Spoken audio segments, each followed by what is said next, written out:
Mas o assunto de agora é essa confirmação por parte do Irã de que o país não vai disputar mais a Copa do Mundo aqui nos Estados Unidos, no México e também no Canadá. O Irã tomou posicionamento, foi anunciado agora há pouco, minutos depois que o presidente da FIFA, o Gianni Infantino, postou nas redes sociais que telefonou para o presidente Donald Trump, tiveram uma conversa falando sobre a Copa do Mundo. Trump é um grande entusiasta da Copa do Mundo, está dizendo que vai ser um evento importantíssimo para os Estados Unidos e tudo mais.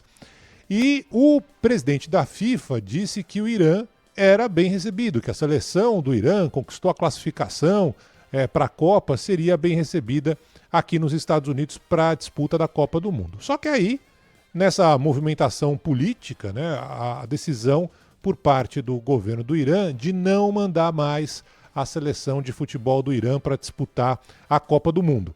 Não é a primeira vez na história que a gente acompanha esse movimento, a gente já viu isso não só em eventos como a Copa do Mundo, mas também em Jogos Olímpicos de verão, de inverno. Estava fazendo uma pesquisa aqui, a Copa do Mundo simplesmente não foi realizada durante a Segunda Guerra Mundial, entre 39 e 45, ou seja, ninguém jogou.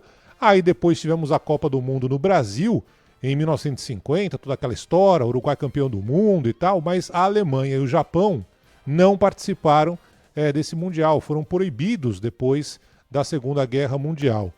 Em 66, algumas seleções africanas boicotaram a Copa do Mundo na Inglaterra. A Copa do Mundo foi disputada na Inglaterra e algumas seleções por causa do apartheid na África do Sul. Então, algumas seleções africanas não disputaram a Copa do Mundo de 66. Em 94 e 98, a antiga Iugoslávia foi suspensa das eliminatórias por causa justamente da guerra da Iugoslávia, uma das mais sangrentas dos últimos anos, né? Sanções internacionais e tudo mais.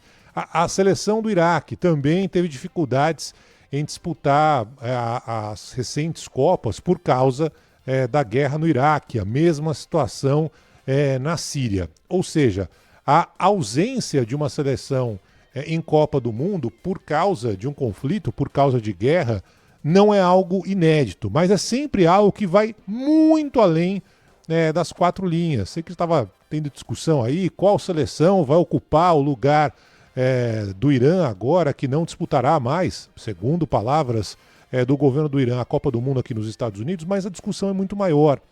A Copa do Mundo, os Jogos Olímpicos, são eventos de congraçamento, são eventos, teoricamente, de união, mas também de política, né? Mas também de movimentações que vão muito além do futebol, da natação, do atletismo, do pugilismo, né? São movimentos para marcar e ficam marcados na história. Então, essa ausência, agora confirmada pelo governo do Irã, de que a seleção persa não vai disputar a Copa do Mundo aqui nos Estados Unidos, no México, Canadá, é um movimento político e que vai ficar para a história, como todos esses que eu falei em outras ocasiões. Quando você lembrar da Copa aqui dos Estados Unidos, do México e do Canadá, muita gente vai lembrar do campeão, de jogadas, mas para a história vai ter esse famoso asterisco.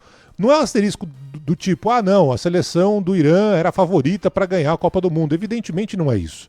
É uma posição política diante de uma guerra, de um conflito que está acontecendo em pleno ano de 2026. Então, já sabemos que apesar da, entre aspas, aprovação de Donald Trump, dita pelo presidente da FIFA, de que a seleção iraniana seria bem-vinda para disputar a Copa do Mundo, já está muito claro, segundo o anúncio do governo do Irã agora há pouco, de que a seleção persa não virá para cá.